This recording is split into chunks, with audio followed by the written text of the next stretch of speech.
نحمده ونستعينه ونستغفره ونؤمن به ونتوكل عليه ونعوذ بالله من شرور أنفسنا ومن سيئات أعمالنا من يهده الله فلا مضل له ومن يضلله فلا هادي له ونشهد أن لا إله إلا الله وحده لا شريك له ونشهد أن سيدنا وحبيبنا وشفيعنا وسندنا ورحمتنا ومولانا محمدا عبده ورسوله أما بعد فأعوذ بالله من الشيطان الرجيم بسم الله الرحمن الرحيم شهر رمضان الذي أنزل فيه القرآن هدى للناس وبينات من الهدى والفرقان. در رمضان مبارک میاشت شروع ده او در رب العالمین د طرف نه د رحمتونو د نازلې دو میاشت ده. په دې میاشت کې الله پاک په مسلمانانو روزې فرض کړي دي او لازم دي او دا میاشت زمونږ د نبی کریم صلی الله علیه وسلم د امت د خصوصیت میاشت ده. په مخ کې امتونو روزې فرض وي خو په رمضان کې نه وي. كتب عليكم الصيام كما كتب على الذين من قبلكم. محققین علماء لیکي چې دې آیات کې الله فرمایي چې پتا سو باندې ما روزې فرض کړې دي لکه څرنګه چې په مخکنو امتونو روزې فرض وي. نو دا تشبیه په ذات په فرضیت کې ده. پاغي چې کوم روزې وي په مونږ هغه نه دی او چې په مونږ کوم روزې دي نو هغه پاغوي نه وي. په نور امتونو روزې فرض وي زمونږ نه زیاتې وي خو د رمضان نه وي. هره میاشت کې به 3 روزې نیولې ایام بیز ورته وایي. د هر اسلامي میاشت 14 او 14 او 15 دا 3 روزې به هره میاشت کې نیولې. نو په 12 میاشتو کې دا 14 روزې شو او یو به د عرفې روزې نیوله او یو به د عاشورې روزې نیوله نو 18 روزې شو. نو په ټولو امتونو تقریبا دا 18 روزې فرض وي. د رمضان دا غونډه میاشت په نه فرض. نبی کریم صلی الله علیه وسلم باندې د هجرت نه مخکې عمدقه روزې فرض شوي دي. حضرت شاه صاحب انور شاه کشمیری رحمت الله علیه فیض الباری د احادیث د بخاری او شرح ده هغه کې لیکلي دي چې یا کتب علیکم الصیام کما کتب علی الذین من قبلکم. ودا چې څنګه پاغي روزې فرض وي د هجرت نه مخکې دقه سي روزې په زمونږ په امت باندې فرض وي.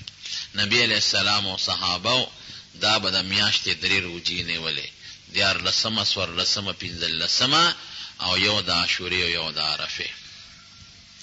بیا چې کله نبی علیہ السلام مبارک مدینه شریفه ته هجرت وکړ نو دا آیت نازل شو شهر رمضان الذي انزل فيه القرآن.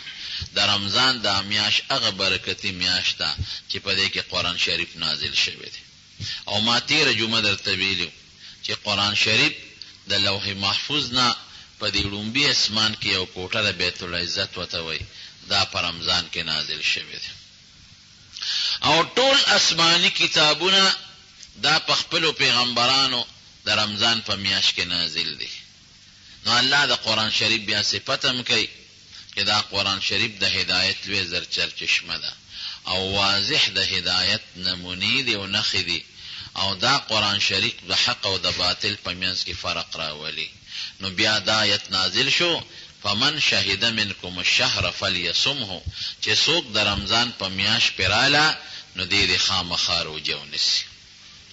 نو د هجرت نه مخکې دغه 18 روزې فرض وي او د هجرت نه پس هغه روزې منسوخ شوې د رمضان روزې فرض شوې.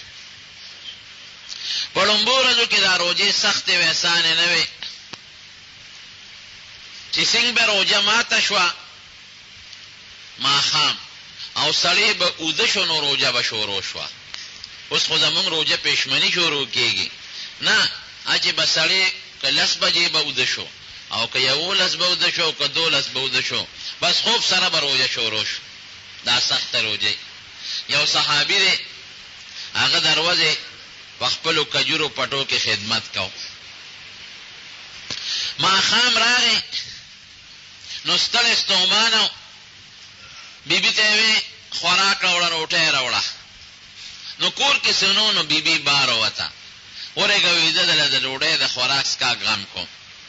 نو دې غریب خو ټوله ورځ په ګرمۍ کې عمل کړی مزدوري کړې وه ستړی و چې بیبي بار ووته دې غریب له خوب راغی وده شو. ښځې یې څه د خوراک سامان راوړه چې ویې کتل خاوند دې وده دی نو خوب سره به بیا روجه شروع شوې وه. وی خیبتا لکه نیک بخت په لوی تاوان کې پریوته تا ته چا وی چې وده کېږه دا خوب خو غیر اختیاري وي. نو روجه شروع شوه خوراک یې نه شو کولی نو سار بیا خپل پټو ته مزدوری له لاړ نو بېهوشه شو. نو رب العالمین قرآن شریف کې دغه مخکې حکم منسوخ که دا آیت نازل شو کلوا واشربوا حتی یتبین لکم الخیط الابیض من الخیط الاسود من الفجر چې باس اوس به شپه ستاسو کولو اجازت دی که د شپې اوده شوې نو روجم نه شروع کېږي تر څو چې سبا صادق نه راختلی بس نور پریواته نه پس تر سبا صادق خطو پورې ستاسو له د خوراک او څښاک اجازت. نو مخکې روجه سخته و اسانه شوه. دویم یو سختیم پکې وه د شپې به بیبي ته سړی نه شو نږدې کېدی. د رمضان میاشت چې به راوخته تر د اختر د میاشتې پورې نه د ورځې به بیبي ته نږدې کېدی شو او نه به د شپې بیبي ته نږدې کېدی شو. نو داسې 2-3 واقعات پیښ شو چې هغې کې د بعضې صحابهو نه بیبي ته نږدېکت راغی. رسول الله مبارک له 2-3 شکایته رالل نو رب العالمین پکې بله اسانتیا هم را نازله کړه هغه دا چې څنګه د شپې د خوراک اجازت دی او د څښاک اجازت دی دغه رنګې د شپې خپلې بیبي ته نږدې کېدل د دې اجازت پکې راغی. دا د روجې د رمضان د هجرت نه پس د رمضان روجې فرض شوې او نبی علیہ السلام مبارک او صحابه هغوی به دا روجې مستقل نیولې ځکه فرض شوې د تاریخو. د روجې فلسفه څه ده؟ دا روجې موږ ولې نیسو؟ د دې ډېر وجوهات دي. د ټولو نه لویه خبره خو دا ده چې دا د الله حکم دی. مونږ یې فلسفو ته ګورو نه فلسفه شته یا نشته. الله وایي نیسه نیسو الله وایي مه نیسه نه نیسو. لویه خبره د الله د حکم تابعداري ده بس. او دا په انسان اصل امتحان هم دا دی ګورئ د سهار 2 رکعاته کوه ښځې 2 به کوم د ماسپښین 4 کوه یا 4 به کوم د مازدیګر بیا 4 کوه 4 به کوم د ماښام 3 کوه چې 3 به کوم. دا به نه وی چې د ماښام دا 3 ولې دي او د سهار دا 2 ولې دي او د ماسخوتن دا 4 ولې دي. نه بیا خو تا د الله حکم ونه منه چې کوم شی د خپل عقل او د حکمت مطابق شو دې ومنه او چې کوم شی د عقل او د حکمت او د فلسفې مطابق نه دی هغه نه منې. لویه خبره د الله د حکم تابعداري ده. الله وایي 2 رکعاته چې 2 به کوم الله وایي 3 به کوم 4 به کوم. دا تپوس به نه کوي چې دا ولې د فلسفو تپوسونه به نه کوي. الله وایي په نقد مال کې 40 ورکه ډېره ښه ده. د پټي هغه پټي چې د هغې اوبه د بیې 6 ورکه او هغه پټي چې د هغې اوبه د بیې 19 ورکه. بس د الله حکم دی ورکوم به دا به نه کوم چې دا ولې او دا ولې. دا ولې خو دا مطلب چې ما پوه که چې د ما عقل اخلي او که نه اخلي. نو بیا خو د دې دا مطلب شو چې کوم شی ستا عقل اخلي به منې او که د عقل نه اخلي هغه به نه منې. نو د روجې لوی حکمت دا دی چې دا د الله د طرف نه یو حکم دی او زه د الله حکم منم. یو پلار زوی ته وایي بچي دا کار وکړه نو که دا زوی ورته چې بابا ولې څه چل دی چې دا کار وکړم نو پلار به ورته کوتکونه چې ته زما په خبره کې دا چل او دا ولې کې خو زما حکم دی ډر د شابه خامخا دا کار کوه. یا اوس هم په دې فوج کې ما د یو فوجي بریګیډیر نه تپوس وکړ څه خبره اترې پکې رالی. نو د نواز شریف په دور کې دی یو علاقه قبضه کړې وه، کارګل یې ورته وي. نو نواز شریف تللی و امریکې ته. نو د امریکې مشرانو پې دباو که چې دا علاقه خالی که، حالانکې د پاکستان ډېره لویه خرچه پې شوې وه، زبردسته کافي دومره خرچه په دې هغه ما ته وې شوې ده چې هغه څه اربونه روپۍ یادوله چې دونه خرچه پې د پاکستان وشوه. او په یو طریقه مونږ خپل فوج بره وخېجو. د انډیا فوج دا په جمع کې د هغې فوج هم کوزېږي او زمونږ هم کوزېږي. نو زمونږ دا مخکې مونږ خېجولې چې د هغې فوجونه راتلل، مونږ ورته مخکې مورچې نیولې. دا هغه د نواز شریف اډر وکړه، د امریکې نه ټلیفون وکړه چې کارګل خالي کړي. وی زمونږ د فوج مشرانو هېڅ چېرې دا نه غوښته چې دا خالي کړي، ځکه چې په خالي کېدو کې واپس راځي نو مونږ ته پته ده چې د انډیاب چوکۍ دي زمونږ دا فوج به ولي، دا به مري. او مغسې وشوه، واپس چې راتل د دنیا میجران او کرنیلان او د فوج لوی لوی افسران پکې مړه شو. بله لویه خرچه پې شوې د مضبوط ځای هم نیولرې. نو فوجي لحاظ سره دا ځای پرېښودل مونږ له ښه نه دي. اډر یې وکړه چې فورا خالي که. نو چې کم د فوج مشر بس هغه اډر وکړه چې دا ځای خالي کړي. نو ما وی تاسو ولې خالي کوو؟ ما هغه بریګیډیر صاحب ته ووایي میدان ولې خالي کوو؟ تاسو خو به دومره ویلي وزیر اعظم صاحب ته چې دا خالي کول نه دي پکار دی، کې دا نقصان دی، دا دی دا دی. هغه ما ته وخندل، وي د فوج خبره خو اډر دی که نه. چې وی چې ولې، نو دا بغاوت دی. چې وی چې نه راکوزېږم، دا بغاوت. او چې فوجي مشر خپل وزیر اعظم او صدر ته وایي چې نه بغاوت راغی، خو ملک لړ تباه شو. بس اډر دی اډر. چې هغه وی خېجه خېجم به، او چې هغه وی کوزېږه کوزېږم به، چې هغه وی هغه دی ته فوج لېږه لېږم به، او مه لېږه نه به لېږم. که مشوره کوي بله خبره ده، بیا به مشوره ورکوو. خو چې اډر وکړي نو موږ به پاسداري کوو. ما وی دا عبادتونه هم د پروردګار اډر دی. الله وی مونځ کوه، زه به وایم ښه. فوجي جرنیل دا نشي ویلی چې کارګل ولې خالي کم، دې کې خو زما تاوان دی، او په دې خو لکونه روپۍ ولګېدې، او اربونه روپۍ خرچ شوې، او بلا فوجان چې واپس کېږي مړي وه، کارګل شهید او فلان کې د کارګل شهید، او دا به څه کېږي. نو فوجي جرنیل او فوجي مشر خپل مشر ته وزیر اعظم ته دا نشي ویلی چې ولې او نه کوزېږم. نو زه به پروردګار ته څنګه ووایم چې الله ولې دا 2 رکعاته ولې دي، او دا 3 ولې دي، او دا 4 ولې دي، او دا روجه پکې ولې ده، او دا کوجه پکې ولې ده، ولې پکې نشته؟ اډر دی بس. د مشر اډر به منې. نو د روجې لوی حکمت د پروردګار حکم منل دي. الله وی 11 میاشتې خراس کا حلال، او چې څه د خوښۍ خواهشات پوره کوه د شریعت مطابق حلال. او د روجې په دې میاشت کې د نور د سبا خطونه پس تر د نور پرېواته پورې د دې 3 څیزونو پابندي ده، خوراک او څښاک او خواهشات. اوس به دا منې نو اډر د الله دی ومنه، او که دا دی ونه منه نو د الله نه باغي شوې، دې ته بغاوت وایي. بیا نو الله دې هم د بغاوت نه وساتي. نو لویه فلسفه د الله حکم منل شو. نمبر 1. دویمه فلسفه د روجې څه ده؟ دویمه فلسفه په دې کې دا ده چې زه به هغې یو مثال درکم. یو سړی چې یو دیوال رنګ کوي، لاول یې صفا کړي، نو چې پاک کړي نو بیا وله رنګ ورکړي، او چې پاک کړي نه رنګ دی وله ورکړه نو په 3 مربع ته رنګ راغورځېږي، ځکه خله پاسه پې خوره دوړه پرته. یا یو انسان چې خشته جامې چي، یا یو ښځه ښکلې کالیګانه چي، د هغې نه پس باغلان بیزان به پاکوي، صابون سره به ځان پاک کړي، نوکونه به لرې کړي، او ویښته به صفا کړي، د هغې نه پس رنګ روغن دې مږي، او خشته جامې دی چي. او که نه ځان یې نی پاک کړی او خیرن خچن مخ یې د خاورو خیرو ډک، نو که ډېرې لسټکې ښځې پورې کړي او ډېر خشته رنګونه په ځان پورې کړي، او سړی خشته جامې واچوي، نو ګنټه پس به د څښا بینځي کې به نه دي، صفایي ضروري شوه مخ کې. دارنګې یو سړی اوسپنې له رنګ ورکوي، نو دې را زنګ به ترې لرګی پر اګمال به یې مږي، او یا به په اور کې بټۍ کې باچي چې زنګ ته لاړ شي، او که زنګ ته لاړ نه او رنګ دی وله ورکړه، نو بله چې زنګ ته غورځېږي رنګ به ترې دانګي، نه ټینګېږي. دقه رنګې دا انسان دا روح چې دی، د دې نه به دا زنګ لرکې، دا ګنده اخلاق به ترې لرکې، او دا به پر اګمال صفاکې پاکي به یې راولې، د هغې نه پس به یې په خشته اخلاقو او په ښکلو عبادتونو باندې منور او مزین کې. نو دا روجه دې کې هغه صفایي راځي. د انسان دا روح دا د زنګ نه پاک شي، د انسان دا روح د خوراک د حاجت نه پاک شي، د انسان دا روح دا د خواهشاتو نفسانیونه یو ورځ سبا بله ورځ درېیمه ورځ بله ورځ په دې ورځو کې پاک شي، نو دا سیقل شي، دا پاک شي. د هغې نه پس که ته کلمه وی، که ته ذکر و اذکار کې او که ته عبادتونه کې، نو په خشته و عبادتونو په خپلو اخلاقو به منور شي.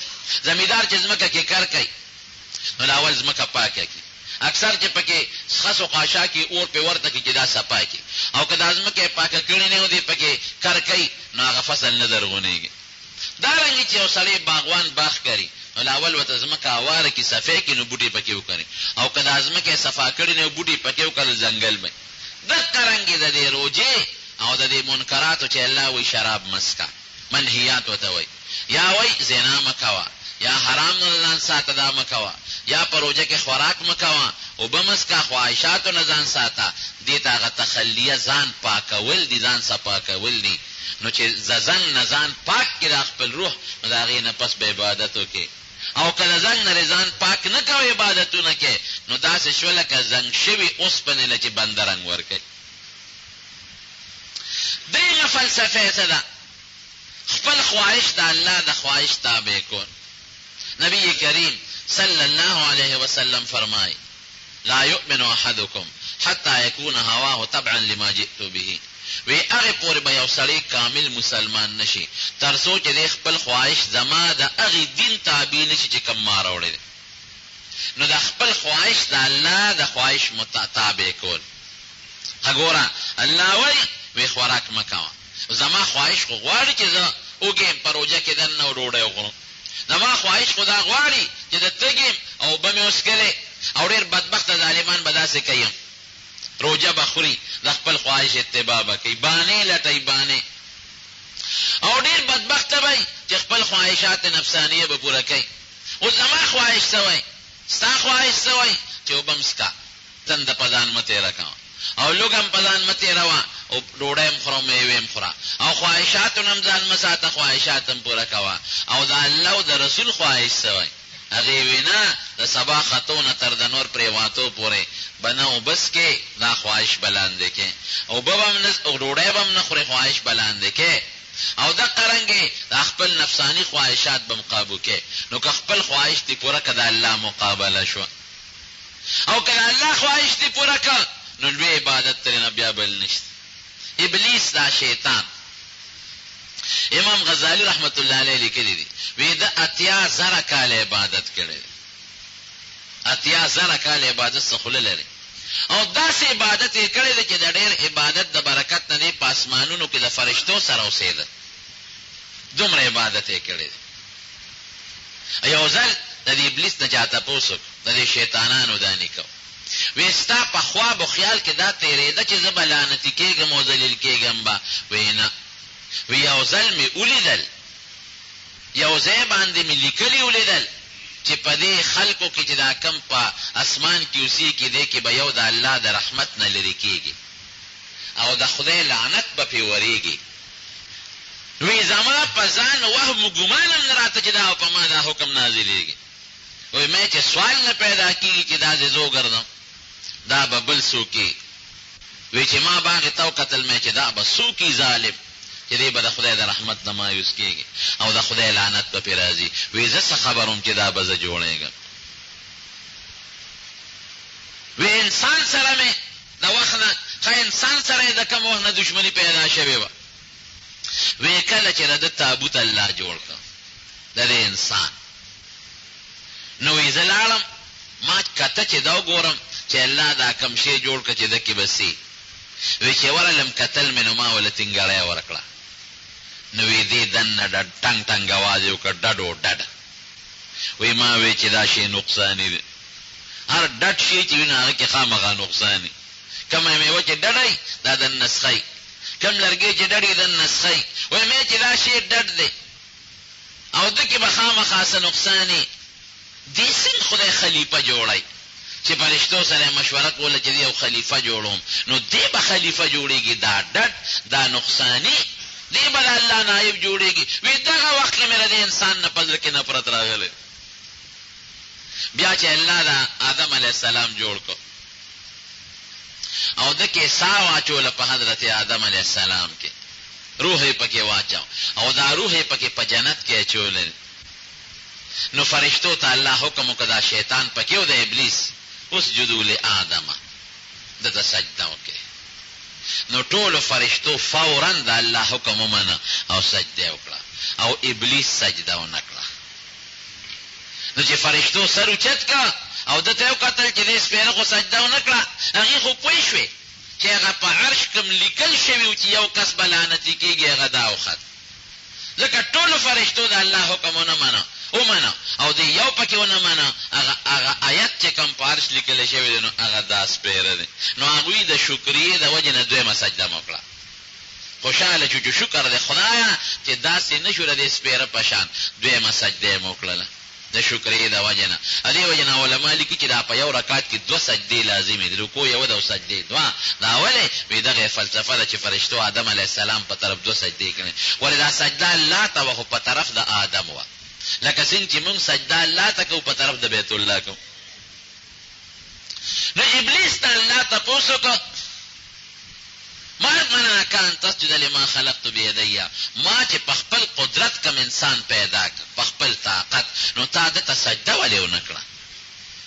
اوس د خپل خواهش اتباع وکړه، د الله حکم یې پرېښود. وی خلقتنی من نار وخلقته من طین. ها د اور نه پیدا، د اور لمبه څونه روښانه او خشتی او رڼا کوي او دې د تورې خټې نه بدبویه خټې نه پیدا دی. قرآن شریف کې الله وایي چې ما آدم علیه السلام پیدا کړ من حمأ مسنون، د تکې تورې بدبویه خټې نه مې پیدا کړی. دا دې دپاره وایي چې ګورې اصل ته ګوره، اصل د نه هېر نه شي. ستا یو اصل توره څښا بدبویه خټه ده، او دویم اصل د مور په ګېډه کې ګنده سیز دی. نو د خپل اصل ته وګوره، کبر بنه کې، لویی بنه کې او تکبر بنه کې. نو تا د تورې څښا خټې نه پیدا که بدبویې نه، دا د اصل ده. او زما اثر د اور لمبه د رڼا کې یو برېښنا کوي. نمبر 1. دویم دا چې خټه باندې خلک ګرځي، مردارې پې غورځي او دسماتې پې د پاسه کوي، او د اور لمبه بر اسمان ته اوچته خیږي. نو داسې اوچت شی دی لاندې ګنده شي ته څنګه سجده عقل یې وچلو. د خپل خواهش اتباع وکړه، زما زړه دا نه مني چې دې خټې والا شي ته سجده وکړم. زه خو د اور لمبه یم، رڼا کوم، بره خېږم، د هغې نه پیدا یم. نو ګوره د الله د حکم مقابله کې د خپل نفس او د خپل خواهش اتباع وکړه. ابا واستکبر وکانه من الکافرین. الله وی کبر دی وکړه کمبخته، زما خبره دې ونه منله، زما د حکم تابعداري دې ونه کړه. زه ذلیله رسوا شوې، د 80,000 کال عبادت مې درته په اوبو داسې لو کړه لکه چې 1 سکنډ عبادت دې مې نه کړی. ختم. او فرشتو دا د الله د حکم تابعداري وکړه، خواهش ته ونه کتل. حالانکه فرشتې د نور د رڼا نه جوړې دي، د اور نه رڼا ډېر اعلی شی دی. اور مادي شی دی او رڼا خو غیر مادي شی دی، او رڼا بهترین شی دی. اور څه شی دی؟ هغې دا ونه وي چې موږ د رڼا نه پیدا یو، د نور نه، او دې د اور نه پیدا دی. هغې کبر ونه کړه، د خواهش اتباع ونه کړه. الله تا د یوې سجدې حکم وکړه، موږ دله 2 کوو. نو پروردگار فرشتو له څونه لوی مقام ورکړ. مفتو کې جنتونه، مفتو کې د الله ګاون، مفتو کې د الله استازي، او مفتو کې رب العالمین لوی نه ولا دوزخ ته ونه په خدای قهر او غضب شته، او چې د خپل خواهش اتباع کوي خدای پاک ذلیل او رسوا کوي. نو د روجي غټه فلسفه ده چې الله وایي کوا، زه به د خپل خواهش اتباع پرېږدم او د الله حکم به منم. حضرت آدم علیه السلام چې دنیا ته راغی بچي به کېدل. نو هغه زمانه داسې وه چې مخلوق خو نو، بس یو آدم علیه السلام او یو بیبي و بیبي حوا. دې په سرندیب کې کوشش وی، د سریلنکا چې وده وای، او بیبي حوا په جده کې راکوزه شوې، او د دواړو مناقات د عرفات په میدان شوې. عرفات معرفت پیژنګلو ته یو بلې پیژندلې، او بیا په مزدلفه کې دواړو یو بل سره هغه د خاوند د ښځې چې کوم تعلقات یې هغه برابر کړي. دغه مبارک ځای نه دی ځکه خلک د حج ته لاړ شي، نو د حج احکاماتو سره تعلق لري. که عرفات ته لاړل حج یې نه کېږي، او چې مزدلفه پرېښوده نو حج یې نقصان دی. نو بچی به پیدا کېدل، او د الله قدرت داسې و چې یو ځل به یو هلک پیدا کېده او یو جینۍ به پیدا کېده. نو بیا به کال پس 9 میاشتې پس بل هلک او جینۍ پیدا کېدل. زمونږ په دې خلکو کې دا مشهوره ده، یو 2 بچي به سار کېدل 2 ماښام. دا دروغ دی. لکه څنګه چې اوس د انسانانو اولاد په کومه نیټه کېږي په هغه نیټه به کېدل. صرف دومره وه چې عمرونه یې زیات وو. 1000 کاله عمر و د حضرت آدم علیه السلام، څه لږ غوندې کم. ځکه 80 کاله خپل نوسی داود علیه السلام ته بخلو، نو 80 کام 1000 کاله دي، نو په 1000 کالو کې به څونه بچي پیدا کېږي، او بیا په دې 1000 کالو کې به د بچو نه څونه بچي پیدا کېږي. بس دا یو و چې په یو ځل به هلک او جینۍ پیدا کېدل، او وروسته به بیا برغونې هلک او جینۍ پیدا کېدل. نو د نکاح مسله وه. اوس خو ضرور د خور نکاح په خپل منځ کې منع ده، حرامه ده. هغه زمانه کې خو بل څه بغیر ضرور او خور نه. نو شریعت پکې یو پابندي کېښوده چې دا یو کال کوم برغونې پیدای، د دغې جینۍ به د دې بل کال د برغونې هلک سره نکاح کېږي، او د دې بل کال د برغونې جینۍ به د هغه 13 کال د برغونې هلک سره نکاح کېږي. ګوره دلته بیا دې کې څه فلسفه ده؟ اوس به بیا وایي چې دې کې څه فلسفه ده؟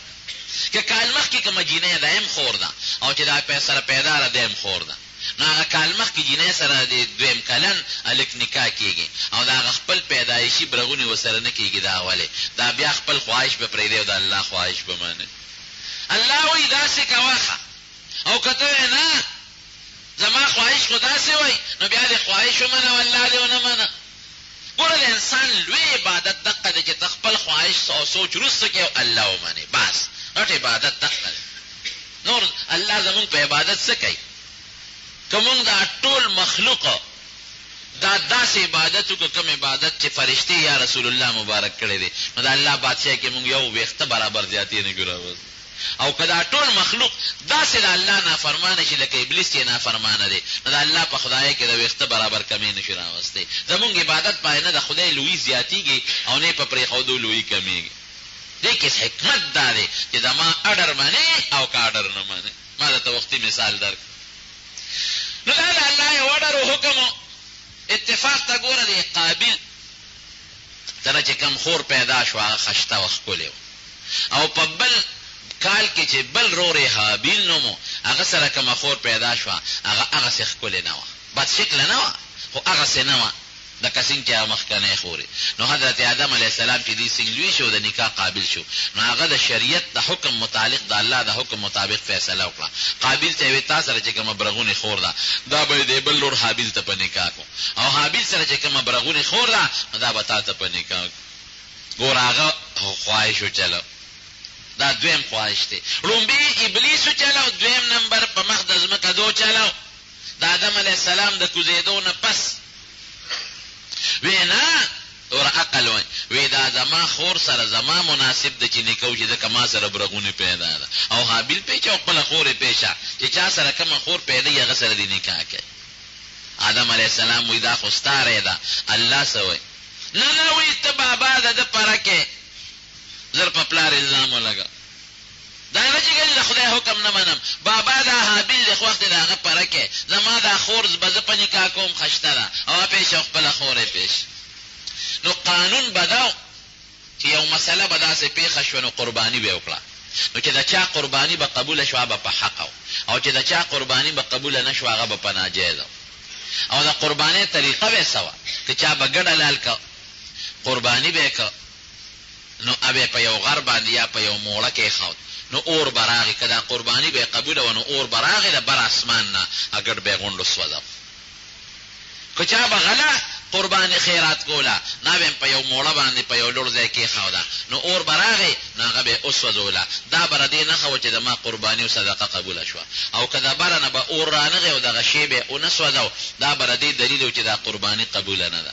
نبی کریم صلی اللہ علیہ وسلم فرمائی وی اے زما امتیانو دا اللہ شکریہ ادا کے گورے حضور پاک وی وی زمان مخی چی سمر امتون تیر شوی دی دا غی صدقه با اور خوڑا او یا اللہ زما دا امت کمزورتیات او قتل او عاجزیت او قتل نو زما صدقه با یو مسلمان صدقه با بلخوری اور بینک او زمون کمزورتیات او قتل چې مسلمان غریب دی کمزور دی نو استاد صدقه به اور نخري بل مسلمان به خوري وی دا الله شکر ادا کوي ټول وای الحمدلله. یو مسلمان چې صدقه وکي اور نه خوري بل مسلمان یې خوري، دا غ خوري خوري دا غرور خوري استدار خوري غریب خوري مالدار خوري. صدقه مالدار او غریب دواړه خوري شي ها. یو زکات او صدقه فطر. زکات به غریب لور کوي، صدقه فطر سرسانه چې وته دا به غریب لور کې او اسه صدقه چې دا موږ ته صدقه وایو دا د مسلمان د خوشالولو د پاره نو دا مالدار لم ورکول شي او غریب لم ورکول شي ته په صرف الله خوشاله او یو مسلمان په خوشاله نو آدم علیہ السلام دا خپل قانون ولاو چلو ویلکه دواړه صدقه وکي نو قابل ته ویزه تا په مې الزام ولګاو نو کستا صدقه قبول شوا نو بس ټیک دا او بیا ستا د اخور بستای او کله حابیل صدقه قبول شوا نو بیا بستا اخور داغي او داغه بستای پدې دواړه راضی کړل دواړو سره مفاهمت چې وته وي دواړه په راضی کړل نو دا قابل چې دبا غلی کار کو زمکه به کړل دا کارونه تقسیم شي او چې دا کوم حابیلو نو دبا ګډان او چيلي او دا ساتل دا کله دواړو ضرورت ته نو دا حابیل لار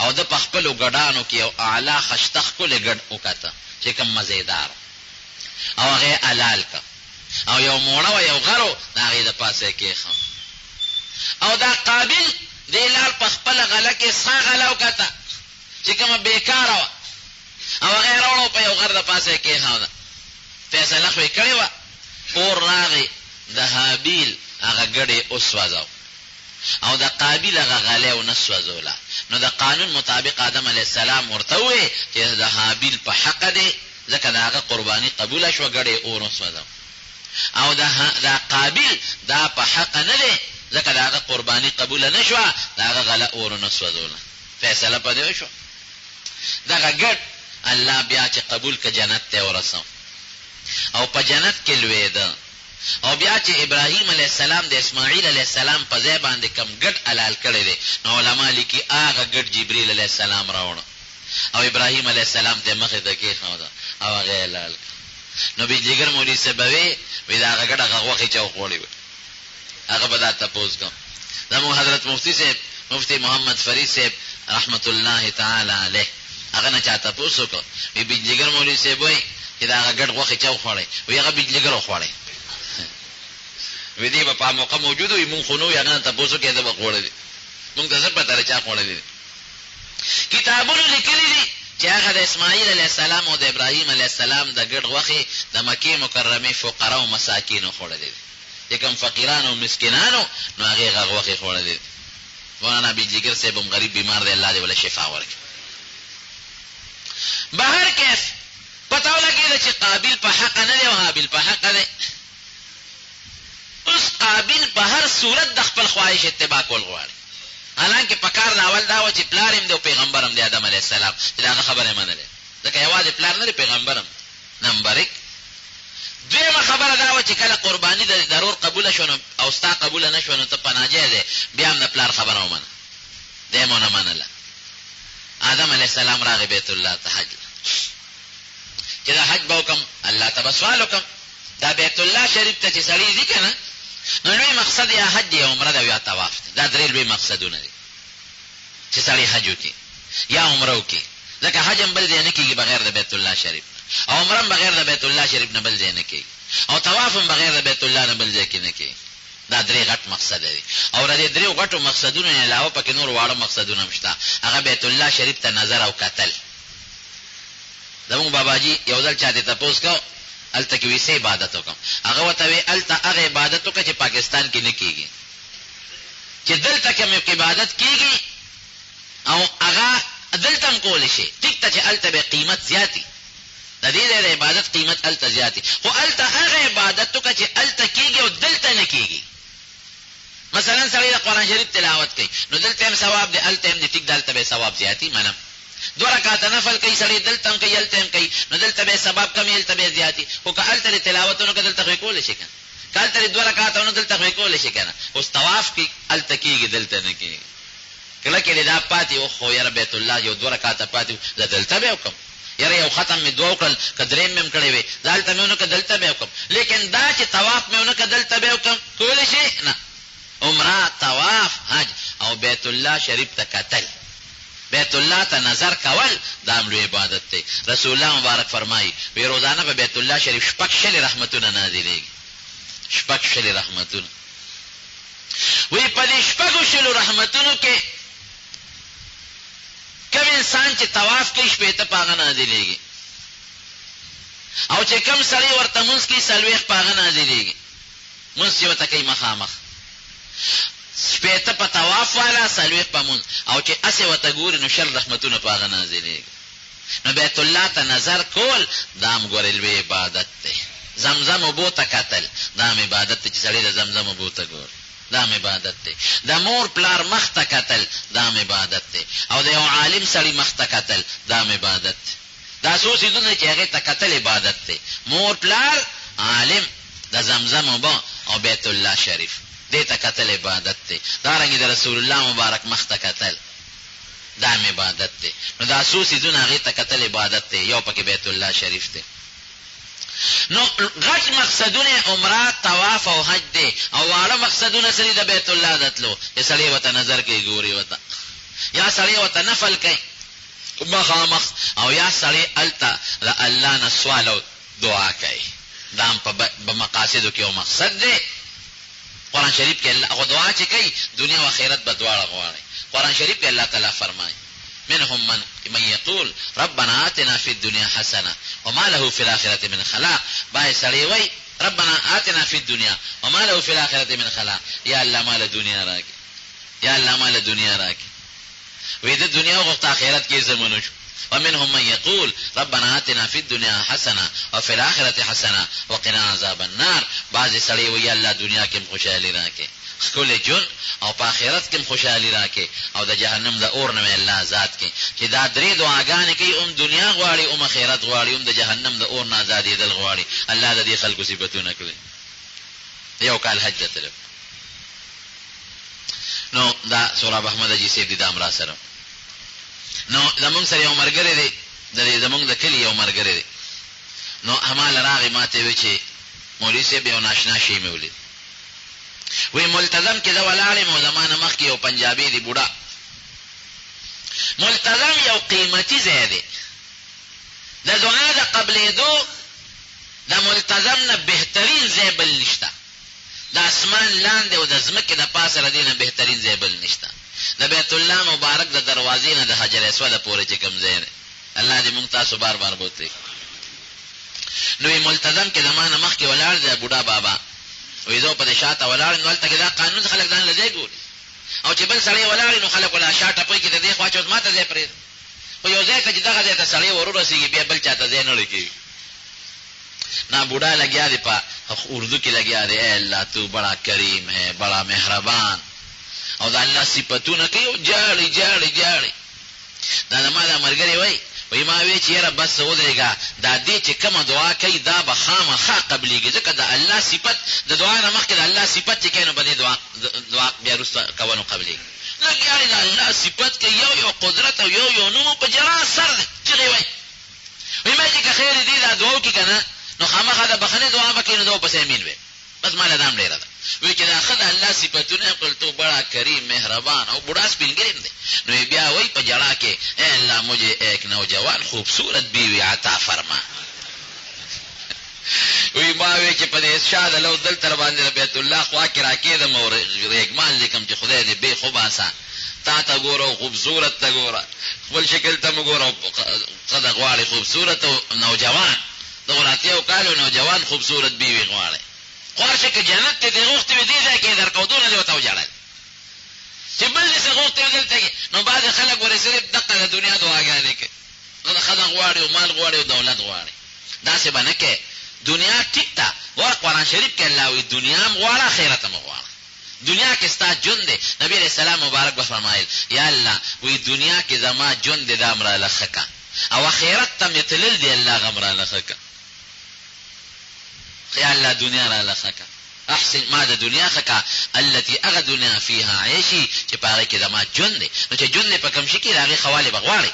دا نه چې ګنې یوازې آخرت به غواړې، نه دنیا کې ستا بچي دي، مال به غواړې، د حلالو کور به غواړې، ښه ژوند به غواړې، او آخرت به غواړې، دواړه به غواړې. نو د بیت الله د تلو په مقاصدو کې یو مقصد دا دی چې هلته دعاګانې وکړې. نو حضرت آدم علیه السلام راغی بیت الله له چې راشه دلته وجاړه دعاګانې وکړه. دا لیلا او مجنون چې دا مشهوره واقعه ده. نو دا لیلا وی ډېره زیاته بد شکله وه، دا لیل په عربی کې شپې ته وایي، لکه شپې غوندې بد شکله و. او مجنون ډېر زیات خوبصورت و. دی پې عاشق دی، په دغه توره ښه ده او د لیلا ورسره اړو مینه نشته. نو غریب به په کوڅو سر و منډې تړلی وی والی او جړل به. نو پلار ورته وی زه چې بچی بیت الله له دې بوځم، هلته به د خدای نه سوال وکړو چې د دې غمه دې خدای خلاص کړي. ځکه دا خو تا لوی شپه دې بې خوبه ده، ورځ دې په منډو ترلو سر ده. دې به ګرځېده د لیلا په کوڅو کې سپي به یې ښکلول او دیوالونه به یې ښکلول. لقد امر على الديار ديار ليلى اقبل ذا الجدار وذا الجدار وما حب الديار شغفنا قلبي ولكن حب من سكن الديار. وی د لیلا په دې کوڅو کې ګرځم او دا دیوالونه ښکلوم. وی دې دیوالونو باندې عاشق نه ما، خو دا ښکلوم په دې دیوالونو کې دننه چې څوک ناست وي هغې را لړه سیرې کړی دیوالونه به یې ښکلوم. نو پلار بوته بیت الله له، نو چې بویته نو د بیت الله د غلاف لاندې ولا سر وردن نه که. وی بچی زه راته یو دعا ښیم او هغه دعا ووایه. نو دا پلار ورته وایي وی داسې وایه چې اللهم ارحني من لیلا وحبها، یا الله ما د لیلا او د هغې د مینې نه دمه که، خلاص مې که. د لیلا او د لیلا د مینې نه مې خلاص که الله، ما ته دمه که. وی شا به ده ووایه بچی. نو دا مجنون وی اللهم من علی لیلا وحبها، خدایا په ما د لیلا او د هغه د مینې احسانونه راواړوه. دا خدای د احسان را باندې وکړه چې د دې لیلا او د هغه مینه را سره پیدا شي. نو پلار پې د بیت الله په خوا کې را کېښودل چې خدای دې بېخ وباسه. ما راوستې دلته بشیر جانه، ما دلته راوستې او دلته چې دې غم نه به خلاص شي، نو تا دلته هغه اپوزیټ د هغې خلاف غم دې بیا نور ځان له غم تازه کې. ما راوړي چې ته به خلاص شي، ته وایې خدای په مې احسان وکړه چې د دې مینه را سره نوره زیاته شي. نو دې مجنون یو دوه شعرونه ووایي التا یا رب لا تسلبني حبها ابدا، یا رب لا تسلبني حبها ابدا، يرحم الله عبدا قال آمینا. وی اے الله چې د لیلا مینه زما دړه نه چتم لرې نه کې، الله د لیلا مینه چې زما دړه نه چرته هم لرې نه کې. او چې کوم بنده زما په دې دعا امین وایي نو خدایه په هغه م رحم وکړې. مطلب دا چې بابا زما په دې دعا امین وایي چې خدای را باندې رحم وکړي. نو ګوره هغه زمانې نه دا قصه شروع ده چې چېرته هم د چا ضرورت وي نو بیت الله له لاړ شي، د خدای کور نه دی، هلته د الله نه سوال وکړي. نو آدم علیه السلام لاړ چې دا سوال به وکړم، دا خو لوی غم راته جوړوي، د شریعت خلاف کوي. چې دی دلته حج راغی، قابل لکه سوچ کړی دی چې دا خور خو چې تر څو دا رور د ما جمدي وي، اوس خو قرباني م د هغه قبوله شوه، نو دا خور خو د ما نه به پلار خامخا غلی ورکوي، راشه دا رور د منځه لرې که. ګوره شیطاني وسوسې دی. نو بس کس چې دا رور وجلی شو، دې رور ته وایي وی پرېږدم دی نه، د دې خپلې خبرې نه وېزاره شه، ګنې وجنم دی. قرآن شریف کې ګوره الله وایي دا هغه وایي زه څنګه وېزاره شم، زما قرباني قبوله شوه، پلار مې پیغمبر دی، هغه حکم دی. وی خوجنم دی او ته څه وایي لئن بسطت الی یدک لتقتلنی ما انا بباسط یدی لیقتلک انی اخاف الله رب العالمین. وی که ته ما باندې لاس اوچتې او ما وجنې نو بالکل خوښه د خپله زه به چرته هم لاس اوچت نه کړم چې تا مړ کړم. ولې الله نه یېرېږم. لویه خبره وجلی دې شم چې تا پورې دوه لاسه دي، ما پورې شته، ته غزار کولی شي زم کولی شم، خو زه د الله نه یېرېږم. ګوره لویه خبره څه شی شو؟ د الله یېره. او بس مسکه الله که مې وسکلې الله به راته څه وایي ښه روجه دې وخوړه، که ډوډۍ مې وخوړه الله به څه وایي چې روجه دې وخوړه، که خواهشات مې وکړل الله به څه وایي ما خو څوک نه خو الله خو مې نه که نه. واقعي ګورې روجه هغه عبادت ته چې بې د الله نه بې بل څوک نه خبرېږي. د نورو عبادتونو د روجې منځ کې دا فرق دی. حج کې د نه ټول خلک خبرېږي، پټې نه شي کولی. مونځ کې د نه مونځ کې خو جمع ده نو خامخا د نه خلک خبرېږي. او زکات که بل څوک نه خبرېږي چاله چې دی ورکا خو د نه خبر شو که نه. او روجه چې ته څوک نه خبرې نه خبرېږي. زمونږ د دې کتابونو کې یو لوی عالم تېر شوی دی علامه مرغیناني، دا هدایه لیکلې ده، هدایه مشهور کتاب په دې وړه دوره کې خلک وایي د 14 کاله کې دا هدایه کتاب لیکلی دی او 14 کاله روجه وه او 14 کاله روجه کې ته نه ښځه خبر ده او نه چې بچي خبر دي. وروسته یې بیا الویلی دی. او څنګه ښځه بچي نه دي خبر، ته به یې پېشمني یې څنګه کوو، روجه ماتې یې څنګه کوو. نو دی به ناستو دا کتاب به یې لیکو، نو بیبي به وله روجه ماتې او پېشمنۍ راوړه او ته به ډوډۍ به ولله د غرمې راوړه. چې ډوډۍ به ولله د غرمې راوړله نو ده به بیبي ته ویل دلته کېره تک ور بند کړه. ور به یې بند کړه، بیبي به یې کور ته لاړه. نو شاګرد ته به یې اواز وکړه راشه ډوډۍ وخوره. نو شاګرد به یې ډوډۍ وخوړه. شاګرد به یې دا ګمان وکړي چې دا رده نه پاتې شوې ده په مې خوري. شاګرد به یې لاړ بیبي ته ویل راشه ډوډۍ لوښي یوسه. هغې به دا ګمان وکړي چې ډوډۍ ده خوړلې. 14 کاله روژه څوک ته نه دي خبر. د روژې خو ډېر لوی شوق او ډېره مینه ده. نبي کریم صلی الله علیه وسلم به یوه هفته روژه نیوله. صوم وصال ورته وایي. بیا کې به یې نه ماتوله، نه به یې پېشمني کوو، نه به یې روژه ماتې کوو. یوه هفته د مدینې منورې په بعضې موسمونو کې ګرمي څونه زیاته وي. الله اکبر. تېر کال ګرمي درته نشم ویل. ما سره حاجي صاحب ناست دی، حاجي صاحب محمد حسین حاجي صاحب. حیران به شي په خدای یقین کوه. په ذوالحلیفه کې بیا ریادي کې زه او د حاجي صاحب دی مخامخ راته ناست دی. په جمعه کې راته وایم چې موږ به په سرونو باندې اوبه اړولې. ما دله او د مال او ملګرو یو عجیبه ګرمي وه. خدای پاکه ساه رانوځي. داسې حالت و. او په دغه ګرمۍ کې به رسول الله مبارک یوه هفته دوه هفتې پرله پسې روژه نیوله. نه به یې ماښام ماتلو نه پېشمني.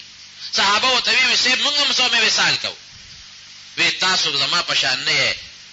ما له الله روحاني تورروزي او رزق راکوي، ما موړ ساتي. تاسو هغسې نه تاسو ما له چې الله کوم طاقت راکړی دی هغه طاقت ستاسو نشته. صحابو به بیا هم سره د هغې کوشش کوو. وی نه تاسو به یې نه کوئ. په سفر کې د بدر د جنگ سفر دی، د بدر او صحابه صحابه روجه دي. په نورو سفرونو کې د مکې د فتح سفرونه دي او صحابه په روجه کې دي. یو صحابي روجه کې دی او خلکو د پاسه پیسورې کړی دی. وی دا ولې؟ وی دی روجه ده ځکه پیسورې شوی دی. بېهوش او لیس من البر الصيام فی السفر. وی په داسې روجه کې دا تکلیف ورکوي او بېهوشۍ ته رسي، دا نیکي نه ده. بیا مه نیسئ په سفر کې. دومره به صحابو اهتمام کو. بهر کیف نو هغه لګي شو. دا ولې؟ د الله یاره د پاره کې د روجې لویه فلسفه دا ده، د الله یاره. نو وی زه د الله نه یارېږم، که ته مې وجنه وجنې نه وجنم. نو صاحب بیا د وجلو چل نه ورته چې څه چل ورسره وکړم. نو یو کارغه راغی کاڼ اوچت که بل کارغه یې سر له راومنو. او دا خو وجل په دې کېږي. کاڼ اوچت که دا ورور یې مړ کړه. راشه دې د مخه لرې کړه. اوس هم ډېر خلک داسې کوي. راشه دا سړی د مخه لر کړه، څوک به خبر نه شي. ګورې دیوالونه ملوي خلک خبرېږي. راشه دا غلا وکړه، دا ډاکه وکړه، چاته څه پته لګي؟ پته به لګي. د پښتنو خبره دیوالونه هم خبرېږي. دا مو چې پته به نه لګي، پته خامخا لګي. نو هغه دې ورور یې مړ کړه. چې مړ یې کړه بیا په اوږه ګرځو چل نه ورته چې د سره اوس څه وکړم، د سره څه وکړم. نو بیا هغه کارغه چې هغه بل ملګری یې وجلی هغه په ځمکه کې لتې والې کندې وکنېسته او په مخو کې هغه مړ کارغه راوغوسته او پکې وغورځم او خاورې پې واچولې. عجزت ان اکون مثله. زه دونه بېکار یم چې د کارغه په شان چلم نه راځي. دله ضرور د خخولو چل ورته و ماله نه راځي. نو کندې وکنېستله او دغه قابل یې پکې واچه، حابیل یې پکې واچه. بې قابل. حضرت آدم علیه السلام بعضی مفسرینو لیکلی دي چې واپس راته د حج نه دنیا کې انقلاب دی. سب اونې دي چې هغې پورې میوه نشته، بعضې اونې دي چې ازغي دي پکې، غلي دي پکې، بعضې اونې دي چې د هغې میوه ترخه ده لکه شانډی بکیاڼه. خو داسې چل شو، دا خو انقلاب په دنیا کې راغلی دی. دې اونو کې خو ازغي دي، غلي دي پکې، او دې اونو کې خو دا میوه ترخه شوې ده، او دې بعضې اونو کې خو میوه بلکل نشته، دا خو ټول میوه دارو. حضرت جبریل علیه السلام راغی، وی یو زوی دی لګي شوی دی، بل یې وجلی دی. الله دومره غصه شوی دی چې دنیا کې مضبوط انقلاب راوستی دی. دا د خواهش اتباع باندې. نو د روژې بله فلسفه څه ده؟ ته به د خپل خواهش اتباع نه کوې. زما هغه غواړي چې اوبه وڅښم، ډوډۍ وخورم، خواهشات استعمال کړم. الله وایي نه، د الله به منم، خپل به نه منم.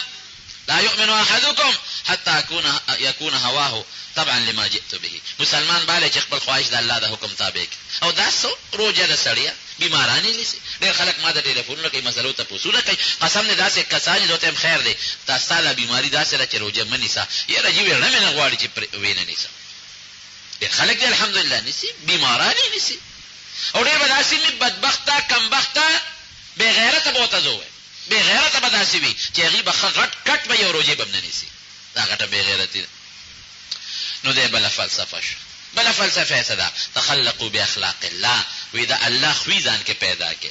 نبی علیہ السلام فرمایي لوی الله زمون خالق او زمون محسن، د هغه خوی څه دی؟ الله نه خوراک کوي، محتاج وته نه دی. الله نو بس کی حاجت وته نه لري. الله نه خواهشات لري، حاجت وته نه لري. نو زه خو هغه څه نشم کېدی. د الله په شان ښکلي صفتونه انسان کې قطعا نشي راتلی، او نه انسان په صفتونو کې د الله برابر کېدی شي. لیکن سنا سا عمل خو بپیو کې کنه زم دا سب پېشمنی نه سبا خاتون تر د نور پریواته پورې دا یو صفت ځان کې پیدا کوم چې نو بس کم او نه خوراک خورم او نه خواهشات استعمالو. دا د روزې فلسفه دي او لوی فلسفه دا چې د الله د دنیا نه الله طرف ته رجوع کوي. دا غټه فلسفه ده. دنیا پرېدم الله ته رجوع کوم. دا د هجرت یو قسم دی. هجرت یو دی ته وایي چې د کافر وطن پرې د مسلمان وطن ته لاړ شي. هجرت دی ته وایي چې ګناه نه نیکه طرف ته لاړ شي. او هجرت دی ته وایي چې دا دنیا والا سيزونه دي زما زړه غواړي دینه به زه هجرت وکم دا به پرېدم او الله طرف ته به رجوع کوم. دا د روزې فلسفه دی. او ظاهري فلسفه خدا ده چې د سړي وجود صحت وسره خشي ظاهري. خو ما درته ویلي چې دغه فلسفه باندې ملګران دي پکوړې د خدای لري او کباب او پکوړې او دا اچارونه چې سړي ته پراتی نو په دې فلسفه عمل کوم. او پېشمنی چې دا قصې وي پېشمنی ګوري سنت ته خامخا پاسه پېشمنی ده. بعضې خلک پېشمنی نه کوي پاسېدل الله ته ګران دي. نه د روزې دومره ثواب نشته چې څونه د مونځ ثواب دی. چې پېشمنی پاسې ګوري مونځ به مو کوي. ډېر خلک مونځ نه کوي روزې نیسي د هغې ثواب ډېر زیات دی.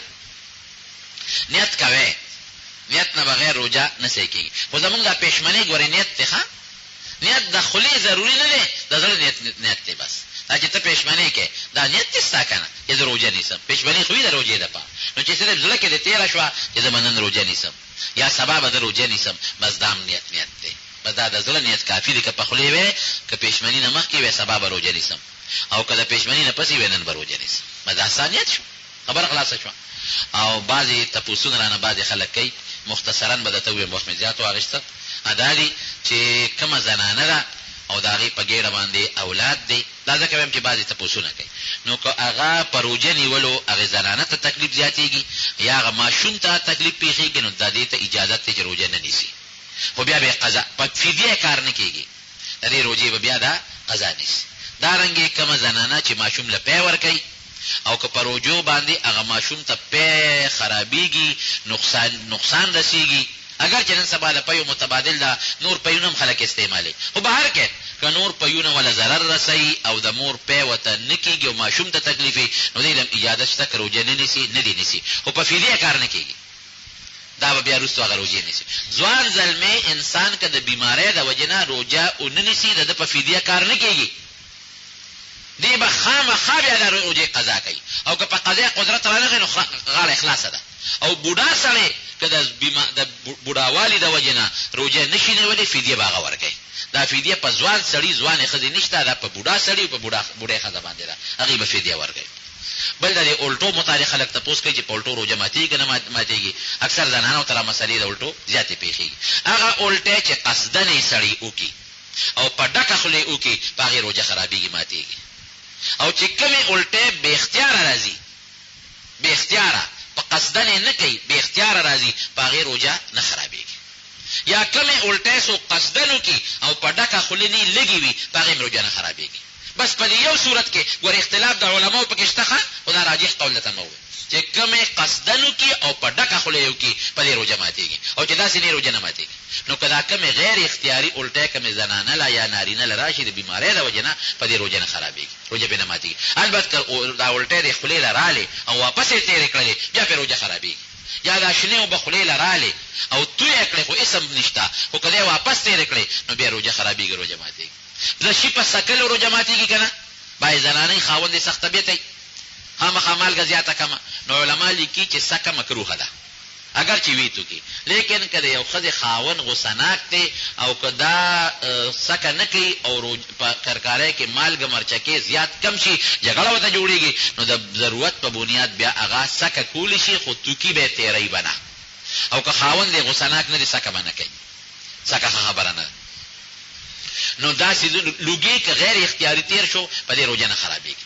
زنانه کټوۍ ته ناسته لوګي یې تیر شو مثلا یا دوړه یې تېره شوه په دې روژه نه خرابېږي. او که قصدن یې لوګي راښ کړه یا د چیلم یا د سګرټ نو هغې سره روژه خرابېږي روژه یې ماته شو برباده شوه. بله دا چې تاسو پېشمني د دې بانک وخت کې ګورې پام کوئ اوبو نه څکئ ځکه بانک خو سبا خطو نه پس وایي نو د سبا د خطو نه پس چې د اوبو څکې خو روژه دې برباده کړه. او که بانګ هغه د سبا د خطو نه مخکې وایي نو بانګ واجب الاعاده دوباره به کوي نو خپل ټیم ته ګوره. دغه رنګې ماښام چې روژه ماتوئ لږ غوندې احتیاط کوئ. بعضې بانګونه ډېر وختي ویلي کېږي، بعضې ډېر وروسته ویلي کېږي. نو په دې امورو کې یو پټې لږ غوندې احتیاط پکار دی چې دا روژې زمونږ په صحیح طریقه باندې ونیولې شي او زمونږ نه پې الله راضي شي، محض ریاکاري نه شي. لویه خبره زمونږ د دې اعمالو نه دا ده چې زمونږ نه پروردګار راضي شي، الله دې پې زمونږ نه راضي شي. بل تاسو ته ما صلات تسبیح چل ښولن دی او که موقع پېښه شو بیا به هم درته ووایم صلات تسبیح خامخا کوئ په روژه کې. بغیر د روژې نه صلات تسبیح چې څومره اجر لري، په روژه کې چې یو ځل صلات تسبیح وکړه دومره ثواب به مو شي لکه د روژې نه بغیر چې 80 کرته کړی دی، نو ثواب یې ډېر زیات دی.